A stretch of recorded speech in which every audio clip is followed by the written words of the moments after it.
नमस्कार दोस्तों, study with पवन प्रदीप में आप सब लोगों का स्वागत है। जैसे कि आज हम चर्चा कर रहे हैं दोस्तों, आप थंबनेल में देख चुके होंगे। कक्षा 7 हमारा पर्यावरण का पाठ 4 वायु, पाठ का नाम है वायु। वायु के विषय में आज हम चर्चा करेंगे। इसमें हम वायुमंडल का संगठन, वायुमंडल की संरचना, मौसम एवं जलवायु, वायु दाब, पवन, स्थायी पवन, मौसमी पवन, स्थानीय पवन एवं आर्द्रता के विषय में चर्चा करेंगे।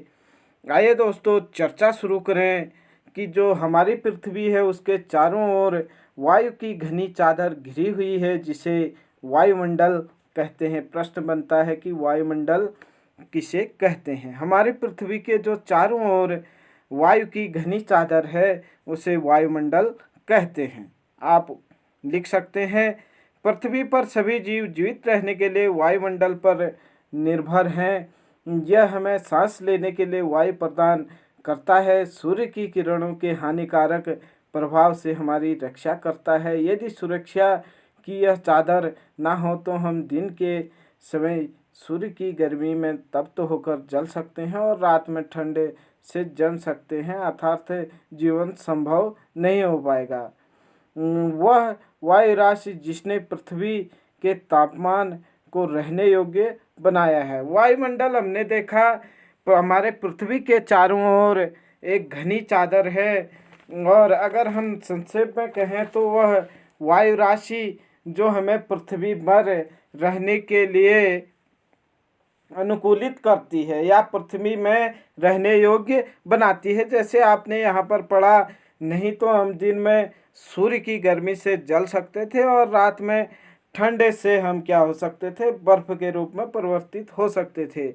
यह दिन की गर्मी में सूर्य से आने वाले हानिकारक किरणों से हमारी रक्षा करती है। जो वायुमंडल होता है वह हमारी रक्षा करता है, जबकि रात में जो सूर्य की ऊष्मा होती है वह एकदम से चली न जाए उसको भी पकड़े रखती है, या नहीं वह ऊष्मा को भी संचालित करते रहती है, मतलब तापमान बनाए रहती है। आइए चर्चा शुरू करें वायुमंडल के संगठन के बारे में कि वायुमंडल की संरचना कैसे हुई है। आइए हम इसके माध्यम से वायुमंडल के संगठन के बारे में जानेंगे। जैसे कि आप लोग देख पा रहे हैं, यहाँ पर अनेक गैसों से वायुमंडल का निर्माण हुआ है। इसमें से नाइट्रोजन सबसे ज़्यादा क्षेत्र पर फैला है। जितना क्षेत्र यहाँ पर आपको पूरा सफ़ेद दिखाई दे रहा है, पृथ्वी के इतने भाग पर नाइट्रोजन फैला हुआ है, जबकि इतने क्षेत्र पर यानी 21% भाग पर, पृथ्वी के 21% भाग पर ऑक्सीजन फैला हुआ है, 78% भाग पर नाइट्रोजन फैला हुआ है और 0.03% पर कार्बन डाइऑक्साइड फैला हुआ है। आर्गन 0.93 यानी 93% क्षेत्र पर फैला हुआ है, और अन्य जो सभी गैसें हैं वो 0.04% क्षेत्रफल फैले हुए हैं। यहाँ से प्रश्न पूछा जाता है कि वायु में सर्वाधिक मात्रा में कौन सी गैस फैली है। नाइट्रोजन कितना फैला है? 78% लगभग। यह पौधों के लिए आवश्यक होता है, मतलब पौधे के जीवन के लिए आवश्यक होता है। हालांकि पौधे इनको डायरेक्टली ग्रहण नहीं करते, बल्कि कुछ बैक्टीरियाओं की मदद से यह पौधों के लिए आवश्यक होता है। जबकि ऑक्सीजन मनुष्य एवं सभी जीव जंतुओं के लिए एवं सजीवों के लिए क्या होता है? आवश्यक होता है। जबकि हम कार्बन डाइऑक्साइड की बात करें तो क्षेत्र तो इसका बहुत कम है, 0.03% ही यह मात्र है। लेकिन इसके विषय में यहाँ पर थोड़ा दिया गया है, उसे आप देखेंगे कि कार्बन डाइऑक्साइड वायुमंडल में फैलकर पृथ्वी को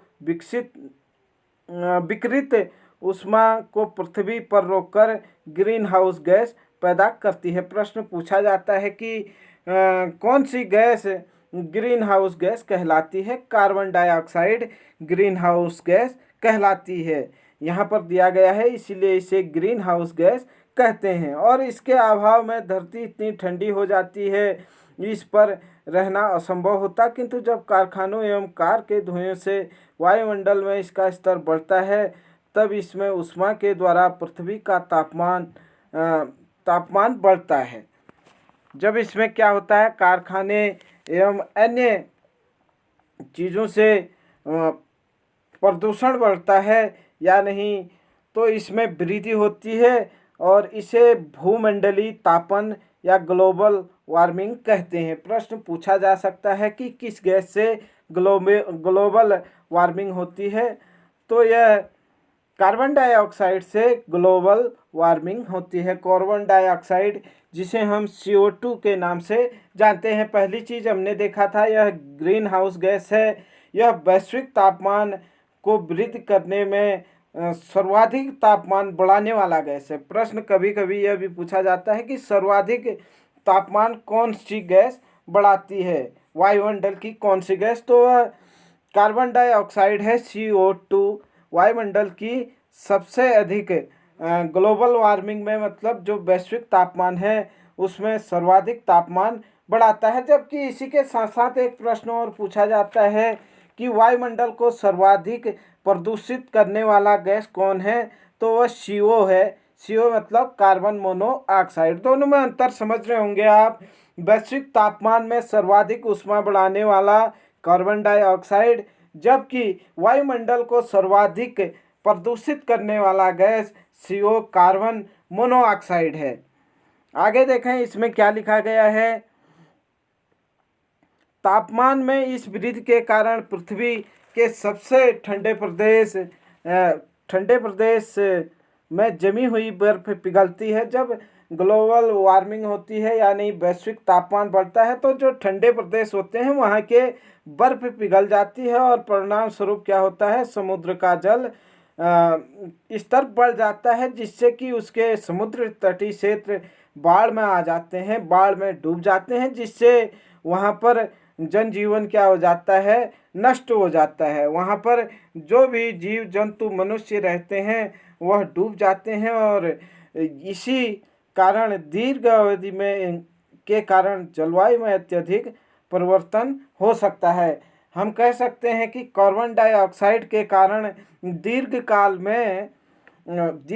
में क्या हो सकता है, जलवायु में अत्यधिक परिवर्तन हो सकता है। अगला प्रश्न बन सकता है कि दीर्घकाल में जलवायु में परिवर्तन किससे हो सकता है, CO2 से हो सकता है, कार्बन डाइऑक्साइड से। जबकि हमने CO कहा था, कार्बन मोनोऑक्साइड सर्वाधिक प्रदूषित गैस है, ये सर्वाधिक तापमान बढ़ाने वाली गैस CO2 है, जिसके विषय में हम चर्चा कर रहे हैं, जिसके फलस्वरूप पेड़ पौधे पशु लुप्त हो सकते हैं। जो समुद्री तट डूबेंगे तो वहाँ से पेड़ पौधे और जो भी जीव जंतु वहाँ पर रहते थे वह लुप्त हो सकते हैं।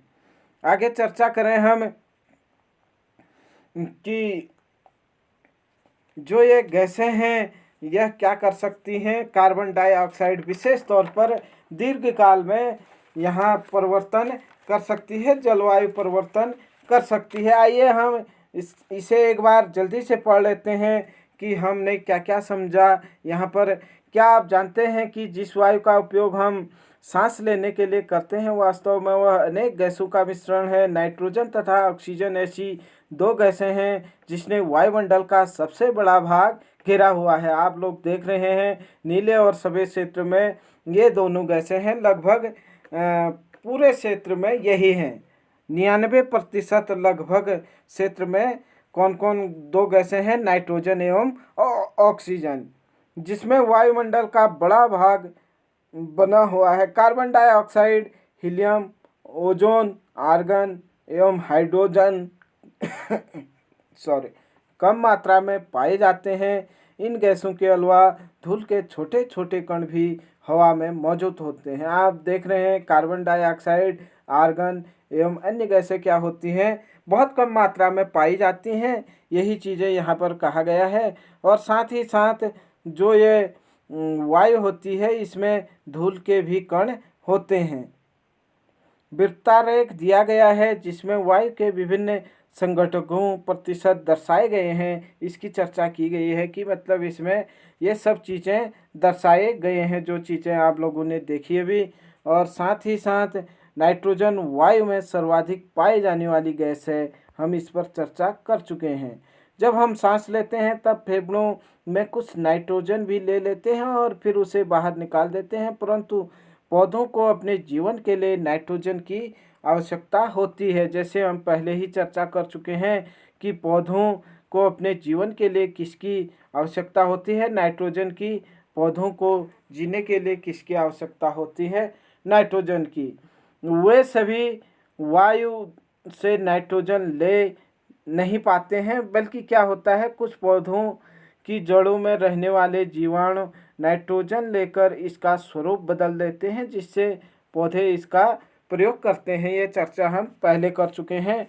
पौधे डायरेक्टली तो नहीं लेते हैं नाइट्रोजन, बल्कि कुछ उनकी जड़ें क्या होती हैं, जीवाणु क्या होते हैं, जिनको हम बैक्टीरिया कहते हैं, जीवाणु, वो नाइट्रोजन का रूप बदल देती हैं, जिससे फिर पौधे इसका प्रयोग कर सकें। ऑक्सीजन वायु की प्रचुरता से मिलने वाली दूसरी गैस है।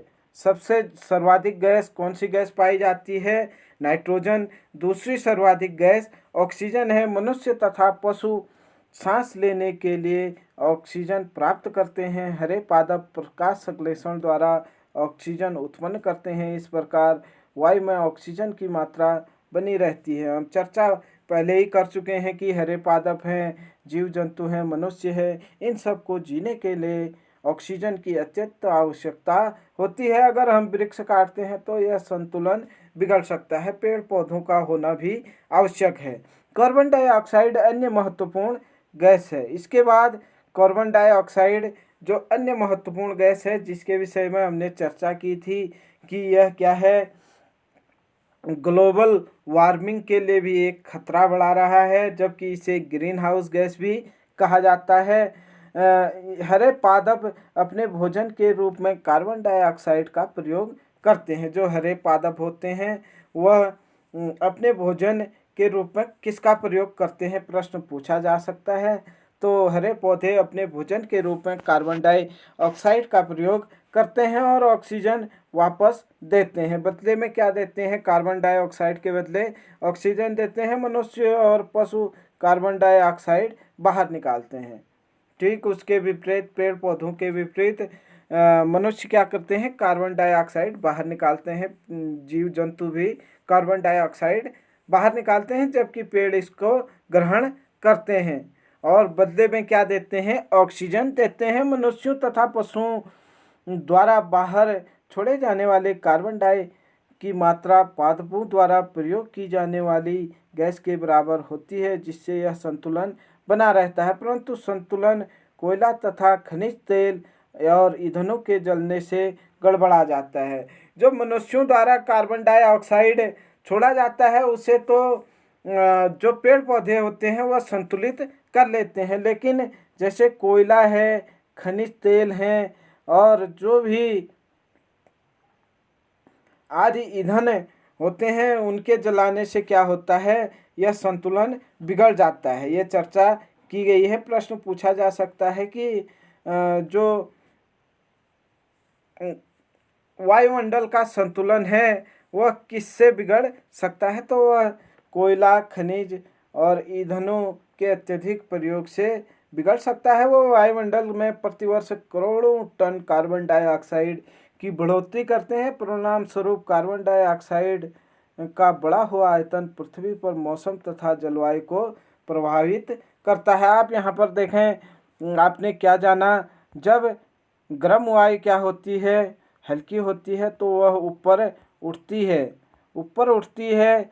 ठंडी वायु क्या करती है, सघन और भारी होती है, इसलिए इसे नीचे रहने की प्रवृत्ति होती है, मतलब वह नीचे रहती है। गर्म वायु के ऊपर उठने पर आसपास के क्षेत्रों में ठंडी वायु रिक्त स्थान को भरने के लिए वहां आ जाती है। इस प्रकार वायु चक्र चलता है। यहाँ पर यह समझाया गया है कि कभी भी जहाँ पर तापमान अधिक होगा तो वहाँ पर क्या होता है, तापमान अधिक होने से हवा गर्म हो जाती है। हवा गर्म होने से हवा क्या होती है, ऊपर की ओर उठती है। जब हवा ऊपर की ओर उठती है तो यह ऊपर उठकर कुछ क्षेत्र बाद पृथ्वी के घूर्णन गति के कारण क्या हो जाती है, मुड़ जाती है।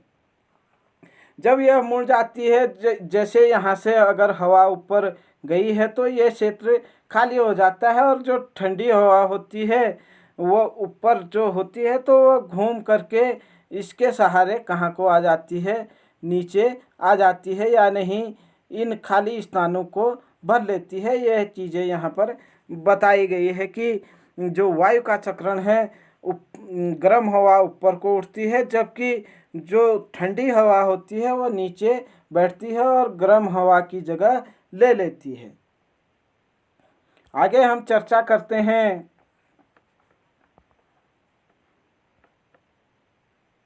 ये ग्लोबल वार्मिंग के विषय में अनेक खबरें छपी हैं, ये आप देख सकते हैं। कक्षा 7 एनसीईआरटी पाठ नंबर 4 पर यह सब चीज़ें दी गई हैं। आप देख सकते हैं ये चीज़ें। क्या भूमंडलीय तापन आज के विश्व में एक गंभीर समस्या है, इसके विषय में दिया गया है। हमने जैसे कि प्रारंभ में बताया था कि हम आज चर्चा करेंगे वायुमंडल की संरचना एवं वायुमंडल का संगठन के बारे में तो हम चर्चा कर चुके हैं। अब इसकी संरचना के बारे में चर्चा करेंगे। आइए दोस्तों चर्चा शुरू करते हैं कि हमारा वायुमंडल जो है वह 5 परतों में बटा है। सीधा प्रश्न बनता है कि वायुमंडल कितने परतों में बटा है? 5 परतों में बटा है, जो पृथ्वी की सतह से आरंभ होती है और सबसे नीचे सौरमंडल, फिर समताप मंडल, फिर मध्य मंडल, फिर बाह्य मंडल एवं फिर बहिर्मंडल। आइए इन्हें संक्षेप में जानने की कोशिश करते हैं। देखिए सबसे पहले क्या होता है, सबसे नीचे सौरमंडल होता है। आप देख पा रहे होंगे सौरमंडल में ही दोस्तों इसकी ऊंचाई जो है लगभग 13 किलोमीटर तक ऊंची है। इसकी ऊंचाई मतलब हम किस ऊंचाई तक सौरमंडल को मान सकते हैं, तो 13 किलोमीटर ऊपर के क्षेत्र तक, ऊपर क्षेत्र तक को सौरमंडल मान सकते हैं। मौसम संबंधी सभी घटनाएं यहीं पर होती हैं, जैसे वर्षा, कोहरा लग जाना, या तूफान आना, या ओले पड़ना, या वर्षण होना मतलब बारिश होना, सभी घटनाएं, मौसम की जो भी घटनाएं होती हैं आप लोग देखते हैं, सब घटनाएं कहाँ पर होती हैं? सौरमंडल पर होती हैं। माउंट एवरेस्ट है, गंगा जमुना, ये सारी नदियां हैं, सारे वन हैं, सारे देश हैं, किसमें है? सौरमंडल में है। सौरमंडल एवं सप्ताह मंडल के बीच में एक क्या होती है? सौर सीमा होती है, जहाँ पर सौरमंडल की अंतिम सीमा होती है उसे क्या कहते हैं? सौर सीमा कहते हैं। आइए चर्चा करते हैं इसके बाद इसके ऊपर जो मंडल होता है उसके विषय में। सौरमंडल के ऊपर समताप मंडल होता है। समताप मंडल देखें तो ऊंचाई के आधार पर दूसरा मंडल है, मतलब सौरमंडल के ऊपर कौन सा मंडल है? समताप मंडल है। समताप मंडल से 2-3 चीज़ें आपको याद रखना है कि यह लगभग 50 किलोमीटर की ऊंचाई तक फैला हुआ है।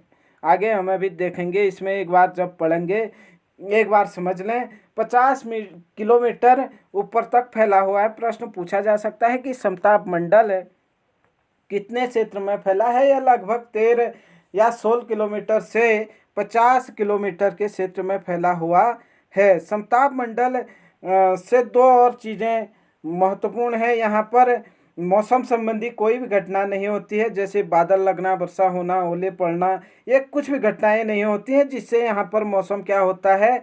साफ होता है। और साफ मौसम होने के कारण यहाँ पर हवाई जहाज़ चलाने के लिए उपयुक्त दशाएं होती हैं और यहाँ पर हवाई जहाज़ चलाए जाते हैं।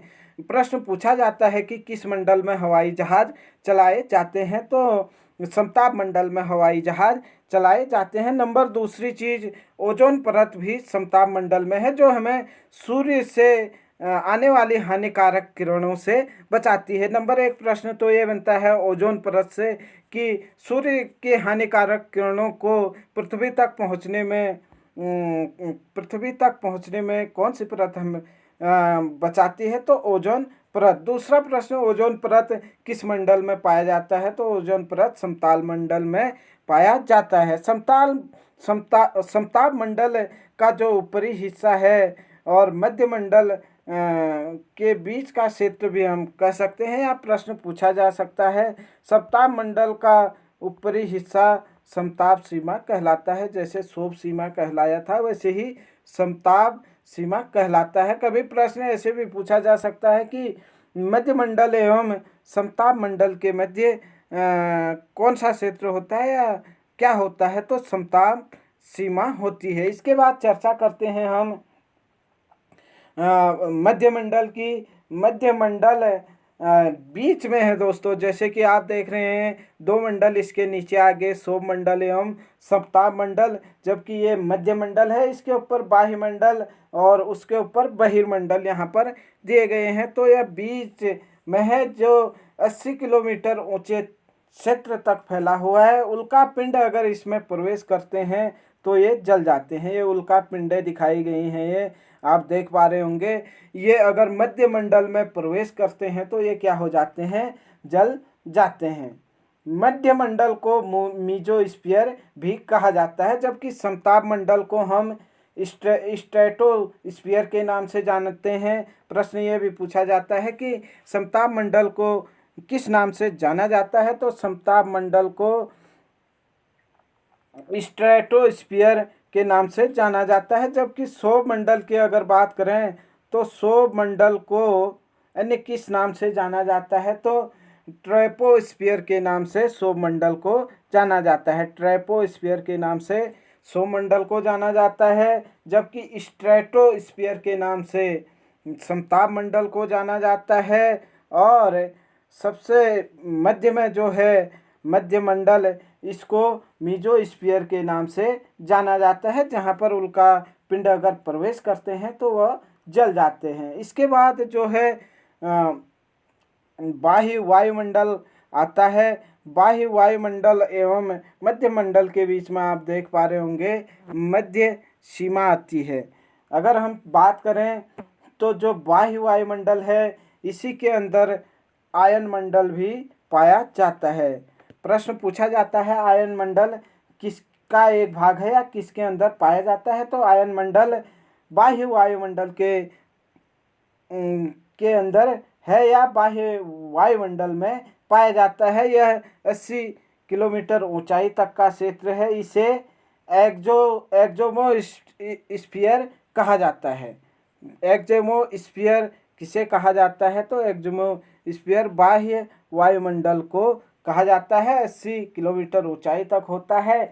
इसी का एक भाग आयन मंडल भी है, या इसके अंदर आयन मंडल पाया जाता है। ये आप सब अभी यहाँ पर व्याख्या में पढ़ेंगे। और जो पृथ्वी या वायुमंडल का सबसे ऊपरी भाग है वह बहिर्मंडल है।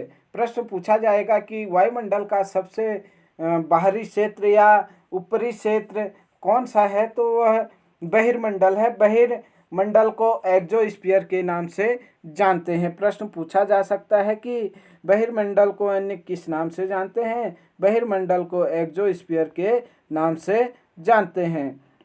इसकी ऊंचाई लगभग 400 किलोमीटर तक होता है और यह वायु की एक पतली परत से बनी होती है। जैसे यहाँ पर देख पा रहे होंगे, पतली परत से बनी होती है। इसमें हीलियम और हाइड्रोजन गैसें तैरती रहती हैं। यहाँ से अंतरिक्ष की ओर हीलियम एवं हाइड्रोजन गैस तैरती हैं। दोस्तों, इसके बारे में एक बार हम पढ़ लें क्या दिया गया है। क्षोभ मंडल, सबसे पहला मंडल हमने क्षोभ मंडल पढ़ा। यह परत वायुमंडल की सबसे महत्वपूर्ण परत है। इसकी औसत ऊंचाई 13 किलोमीटर है, जो हम आपको पहले ही बता चुके हैं। और हम इसी मंडल में मौजूद वायु में सांस लेते हैं। पहले ही हम बता चुके हैं कि जहाँ पर सभी क्रियाएं होती हैं वो कौन सा है, क्षोभ मंडल है। इसका मतलब हम यहीं पर रहते हैं। मौसम की लगभग सभी घटनाएं, जैसे वर्षा होना है, कोहरा लगना है, ओला वर्षण है, या अन्य भी जो घटनाएं होती हैं यहीं पर होती हैं। किसमें, क्षोभ मंडल में। इसके बाद था समताप मंडल। जैसे कि समताप मंडल देखें, समताप मंडल क्षोभ मंडल के ऊपर का भाग समताप मंडल कहलाता है। यह लगभग 50 किलोमीटर की ऊंचाई तक फैला हुआ है। यह परत बादलों एवं मौसम संबंधी घटनाओं से लगभग मुक्त होता है, इसलिए इसके फलस्वरूप यहाँ की परिस्थितियाँ हवाई जहाज उड़ाने के लिए आदर्श होती हैं। हम चर्चा कर चुके हैं कि किस मंडल में हवाई जहाज चलाए जा सकते हैं या किस मंडल में हवाई जहाज चलाने के लिए परिस्थिति अनुकूल होती है या आदर्श होती है। वो होता है आपका समताप मंडल। समताप मंडल एक महत्वपूर्ण विशेषता यह है कि इसमें ओजोन गैस की परत होती है, जो हम चर्चा कर चुके हैं, जो सूर्य से आने वाली हानिकारक गैसों से क्या करती है, हमारी रक्षा करती है। प्रश्न पूछा जा सकता है कि सूर्य से आने वाली हानिकारक गैसों से हमारी रक्षा कौन करता है। सूर्य से आने वाली गैसों से हमारी रक्षा ओजोन परत करती है। या फिर प्रश्न पूछा जा सकता है ओजोन परत कहाँ है, तो ओजोन परत आपके समताप मंडल में है। उसके बाद मध्य मंडल देखा आपने कि वह बीच का क्षेत्र है, यानी तीसरी परत है वायुमंडल की। समताप मंडल के ठीक ऊपर यह लगभग 80 किलोमीटर की ऊंचाई तक फैला हुआ है। अंतरिक्ष में प्रवेश करने वाले उल्का पिंड यहाँ पर आकर के जल जाते हैं, जैसे यहाँ पर दिखाई दे रहा है। क्या होते हैं, अंतरिक्ष में आने वाले पिंड यहाँ पर जल जाते हैं। उसके बाद हमने देखा था बाह्य वायुमंडल। बाह्य वायुमंडल बढ़ती ऊंचाई के साथ तापमान अत्यधिक तीव्रता से बढ़ता है। आयन मंडल इस का एक परत का भाग है। यह 80 से 400 किलोमीटर तक फैला हुआ है। रेडियो संचार के लिए परत का उपयोग वास्तव में पृथ्वी में प्रसारित रेडियो तरंगें इस परत द्वारा पुनः पृथ्वी में परावर्तित की जाती हैं। प्रश्न पूछा जाता है कि रेडियो के संचार के लिए कौन सा मंडल या नहीं कौन सा वायुमंडल उपयोगी है, तो वह बाह्य वायुमंडल उपयोगी है, जो जहाँ से क्या होते हैं, रेडियो की तरंगें वापस धरती पर परावर्तित होती हैं। इसके बाद बहिर्मंडल। वायुमंडल की सबसे ऊपरी परत को बहिर्मंडल कहते हैं। जो सबसे बाहरी परत है उसे क्या कहते हैं, बहिर्मंडल कहते हैं। यह वायु की पतली परत होती है। हल्की गैसें जैसे हीलियम है और हाइड्रोजन है, इसके यहाँ से क्या होते हैं, अंतरिक्ष में तैरते हैं। तो दोस्तों, कैसा लगा आपको यह ज़रूर कमेंट में बताएं। आगे कल चर्चा करेंगे मौसम एवं जलवायु के संबंध में, और भी जो चीज़ें इस पाठ में बची हैं। मौसम एवं जलवायु है, हवाएं हैं, पवन हैं, स्थायी पवन, व्यापारिक पवन भी जिसे कहते हैं, मौसमी पवन और स्थानीय पवन, वायु दाब और आर्द्रता के विषय में कल, साथ ही इनके अभ्यास प्रश्नों पर भी चर्चा की जाएगी। आशा करता हूं कि आप लोगों को समझ में आया होगा। अगर आप यहां तक पहुंच गए हैं, आपको इसमें 1% भी अगर कुछ अच्छा लगा है तो लाइक शेयर कमेंट करना ना भूलें। अगर चैनल पर पहली बार आए हैं तो चैनल को सब्सक्राइब करना न भूलें, क्योंकि आगे से ऐसे अनेक वीडियो आपको देखने को मिलेंगे और आपको अपनी तैयारी को सुदृढ़ करने का यहाँ पर अवसर मिलेगा। जय हिंद, जय